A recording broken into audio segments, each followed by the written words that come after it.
কোটা সংস্কার আন্দোলনে সক্রিয়দের নিয়ে নতুন ছাত্র সংগঠন হচ্ছে বাংলাদেশে। ঠিক হলেও সম্ভাব্য নামও।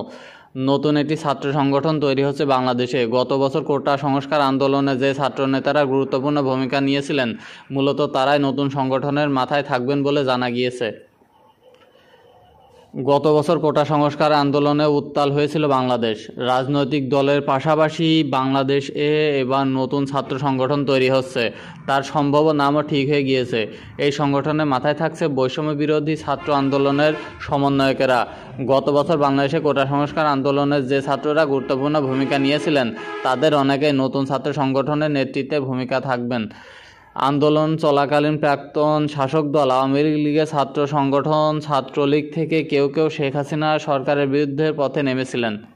তারা জানিয়েছে, বাধ্য হয়ে ছাত্রলীগে যোগ দিয়েছিলেন তারা। এই প্রাক্তন ছাত্রলীগ নেতাদের কেউ কেউ নতুন ছাত্র সংগঠনের মাথায় থাকতে পারেন বলে জানা গিয়েছে।